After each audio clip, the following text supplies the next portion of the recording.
Oh, I'm gonna start with my airport story because I'm pissed. I'm pissed. I need to get out my pissed story first. Not only do I have terrible luck with flying, but I low-key think I'm cursed, okay? Every time I fly to see the homies, every time I leave the country, specifically, there's a problem. On my way to hang out with everyone in EN, had to leave the country. And I was like, no worries, you know, it's fine. Go to the airport, I check my bags, I board the flight, you know, all is smooth. And then when they say we're about to land, we're gonna land at this other airport because there's a problem at the one airport. So before you land, we land at this other airport that's like 2 hours away. And I was like, what? I was like, what? Because there were storms, I guess. So they wouldn't let anyone leave or land at the one airport I needed to go to. So instead, they just flew me into another random ass airport. And I was like, what the fuck? And they told me as we were landing. They didn't tell me like beforehand. They were like, okay, yeah, Lamau, never mind, we're landing here. And I was like, what? So we land at that airport and then they won't let us off the plane. And I'm asking the flight attendant, I'm like, how long is the drive from this airport to the other one? And they're like, oh, it's like 2 hours by car. And I'm like, 2 hours? I'm not gonna lie. Listen, in most places in the US, there's if it's a major city or something, there's an airport and another airport like an hour apart. Okay, sometimes less than an hour. 2 hours minimum is what the lady said. For another airport is crazy. There's no way I can Uber that distance. And if I did Uber that distance, it would cost me like a fucking kidney.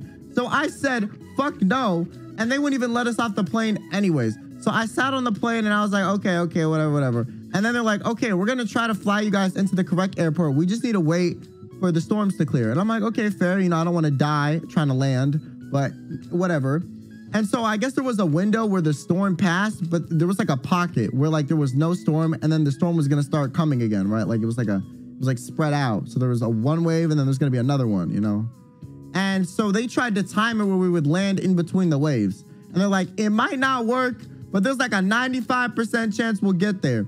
So we got there, you know, to the correct airport finally. And I guess since everyone else at this airport had the same problem where you couldn't land there for like 2 to 3 hours, there were so many planes that landed at like the same time. And so because of that, the airport was packed. So it took forever to get through customs. It took forever to get there. And then when I go to the baggage claim, so this airport, the baggage claim was like on a level, like a level lower. This is not how most airports are. The baggage claim is on the ground level, right? Normally the other parts are on like a level up or whatever, because, you know, the plane, you have to be on the second floor to board the plane most of the time. So when I get to the escalators to get to the baggage claim, there are so many people in the baggage claim as I'm going down these escalators that I can't even see the floor. It looked like I was in a fucking, you know, department store on Black Friday that sold like $2 TVs and fucking people were fighting each other to get a deal on this $2 flat screen television that normally costs like $2,000. I'm not even kidding. That's how packed it was. It was like they just opened an expensive store for Black Friday where everything was like 95% off, okay? There were so many people I could not see the floor. And there was this big ass sign that's like, yeah, it's gonna take 30 minutes for your bag to even be taken off of your plane. So I'm like, fuck, we had dinner reservations with EN and some JPs, right? And so the dinner reservations were at like 8, 9, 10, you know? And I was supposed to be there at 2. I landed at like 7 because of all this shit. And then I'm still have to wait 30 minutes for baggage claim. And keep in mind, the airport's an hour away from where I'm staying anyways. So I'm like, well, fuck, I'm gonna be late to the dinner too. And so then there's this 30-minute thing for the bags. I'm looking at the signs everywhere. I'm like, okay, I was trying to find my flight. And I didn't know if my flight, normally when you go to baggage claim, it's marked like, oh, this flight from this city is on Carousel 7. This flight from this city with this airline is on Carousel 8. So I'm looking, and I'm looking for both cities, the city I came from and the city I stopped in for like 3 hours during the storms. I can't find either. Cannot find either. It's not up there. I wait the 30 minutes, it's not up there. So after I wait the 30 minutes, I ask the person in front of the sign working at the airport, yo, do you know where the bags are for this flight? And he's like, I can't tell you that. All I know is what's on the sign. Go over there to this line and like talk to these people. And I was like, okay. So I get in this line, and this line smelled like, okay, it smelled like dookie. It smelled like farts. Because there were 3 like dogs, like live dogs that I guess were checked bags on some planes, and they were just sitting next to the line in their cages. And I feel like they probably pissed themselves from sitting there for so long. So it just smelled awful. And so I'm waiting in this line. There's this fucking inconsiderate person behind me with like a cart of bags. You know, you can like push the carts with luggage on it. And they keep doing this thing where they're trying to pass me in the line by like slightly nudging around me. And then they're bumping the cart into the back of my fucking leg over and over again. They literally, I take a little step forward to get away from the cart so it stops hitting me. And they move a little bit forward and hit me with the cart again. It's literally like they were trying to fucking hit me with the cart as much as they could. Every time I step forward a little bit, they fucking step forward and ram the cart into me too. I was so angry. My God. And then I finally get to the counter after standing there. I talked to these people for the bag, and I'm like, you know, please find my bag. I hope they find my bag. I need my bag, you know, so I can get changed and go to this dinner because I had on a bum fit. I fill out the form. They tell me, oh yeah, we can't find your bag. Like they do the little bag tag, they scan it. They're like, we can't find your bag. And I'm like, what do you mean? They're like, we don't know where it is. We have no idea. They're like, yeah, normally they're like, oh, it came in on this flight. Oh, it was early. Oh, it was late. Oh, it's here. They're like, yeah, we don't know. I was like, okay. Then I have to fill out a form. And then since I'm not from that country, I have to do like an extra form for customs. And then they're like, yeah, you need to get this stamped by a customs agent and then bring it back to us. And I'm like, oh my God. Okay, fine, I guess. This area where you get your things stamped by customs is also the area where TSA employees and like customs agents and, you know, the police search suspicious luggage. It's that area of the airport. I don't know why the fuck they had us go back there where they would have where they would search suspicious luggage. Like, I feel like that's a really bad conflict of interest. Like, what if, you know, you were searching some suspicious luggage and then like I had to happen to see what was in it? Like, you know, so I had to wait in line behind these, you know, employees that were bringing suspicious luggage to the TSA agent. And there was this box the lady in front of me had on a cart. And the box was oozing. It was like wet. It had stains on it. And there was like, you could see like water seeping through it or like some liquid. And I was like, oh. And then she puts it on the counter and you can see like some red liquid drip out of the corner of the box off the counter and roll down the side of the wall. And the TSA agent looks at her.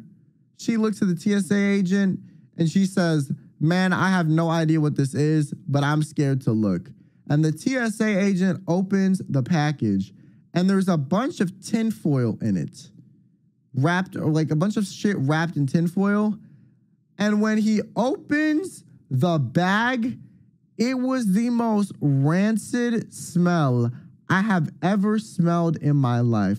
I don't think you understand. It smelled like death, okay? It smelled like death, okay? And then he proceeds to stab the tinfoil with a knife to like see what the fuck it was. And then he opens one of them. I was like, oh, it could be rotted meat, you know, rotted food, you know, that people are stupid and ship it incorrectly sometimes. No. There were intestines. And he pulled out an entire intestinal tract in front of me. The lady who brought the bag turned around and like borderline threw up and said, I can't look. And she looked mortified. I, for one, could not look away. I was like, what the fuck is my life right now? Like, I had my flight get delayed. I had to land somewhere else for 3 hours, go somewhere else. I couldn't find my bags. The airport was crowded. And then I see this TSA agent pulling out these organs. I stood there holding my paper and I had to wait for him. That was the first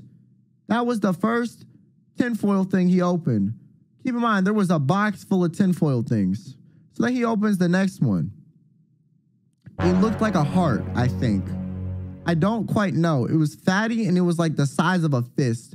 So I was like, oh, this is probably a heart. And it was the bloodiest thing in the package. Like, it was oozing red shit everywhere. And then the dude, TSA agent, looked at it and was like he looked like he didn't even know what to do. Like, he looked confused. I was standing there like, why the fuck am I seeing this? The lady who brought the box was looking at me like, looking like she was about to cry. I just wanted my paper to be stamped. I needed my paper, my piece of paper to be stamped by this guy. That's all I needed. And then there's like a bagel in the bag in a piece of tinfoil. I don't know why the fuck there was a bagel in that bitch.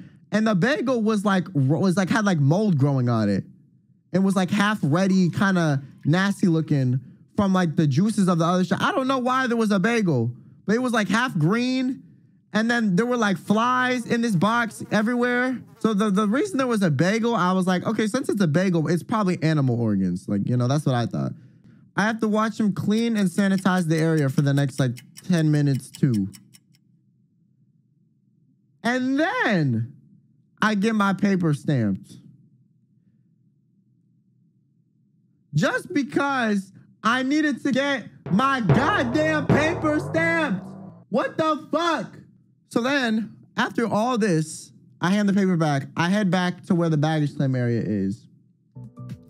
There was no, the place was almost cleared out. Like, it looked about as crowded as baggage claim normally is when there's not issues. There were not as many people there anymore.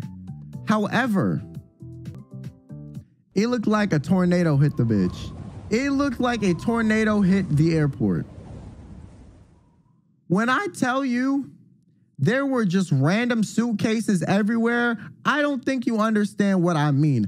I mean, you had to step over the suitcases. There were so many suitcases just randomly laid out. There were suitcases on carousels that were turned off. There were suitcases lined up in between carousels. There were suitcases wrapped up, lined in between carousels. There were suitcases on the floor in between the carousels. There were staircases on the stairs. They looked like someone lit some fucking like raid boss, took all the suitcases and just scattered them across the room. Some of the conveyor belts were still like on, but they weren't moving because there were bags jammed trying to leave the, you know how there's like the little hole that goes back to the outside area and then, you know, people put the bags on the conveyor belt and then it comes back inside the airport. There were so many suitcases on one of the conveyor belts that it was clogging up the hole, man. Okay? The airport port, okay, the air pussy, okay, was so clogged with these bags, man. It couldn't even fucking go through either. So I was like, okay. I look at the screens. I'm like, maybe after all this, my bags did get here.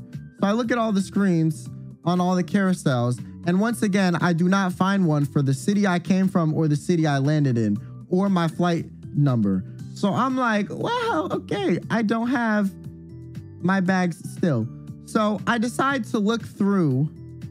And so I start looking and I'm like, okay, I'm gonna look at every bag in this airport until I find mine.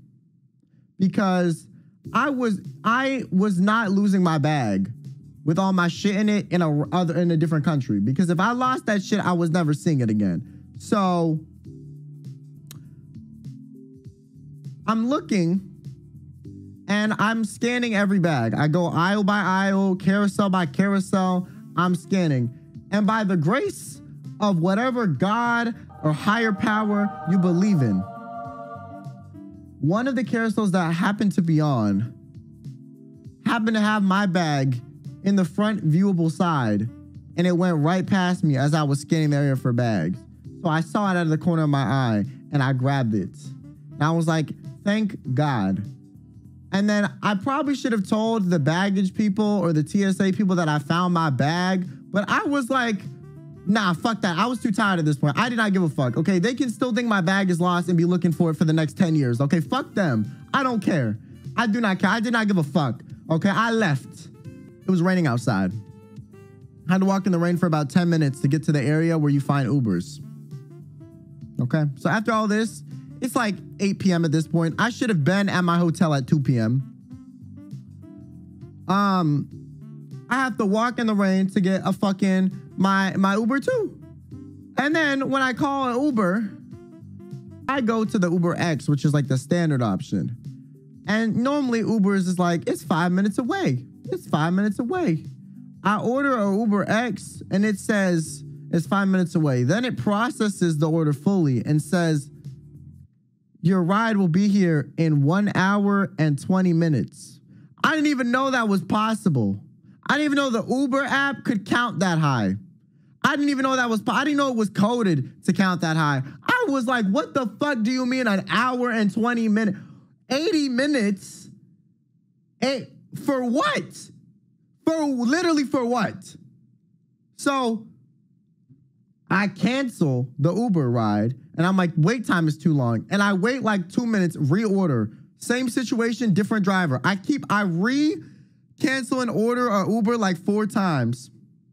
So then I decide to try to call a Uber XL because I'm like, less people order Uber XLs because it's a bigger car and you need more people for an Uber XL to be necessary unless you're like bougie and fucking want to waste money. So I'm like, let me see a Uber XL. You know, let me see what the wait time for that is. So I order a Uber XL and it's 10 minutes. And I'm like, thank God, okay? The problem is the Uber X was like $40. The drive from the airport to where I needed to go was like 40 minutes too. Okay, 40 minutes to an hour. So the Uber X was like $40, $50, right? The Uber XL was like $370. Like, what the fuck? That's not 2 times the price. That's not 3 times the price. That's like 10 times the price. $370 fucking dollars. Are you kidding me, bro? After all I've been through in this day, man.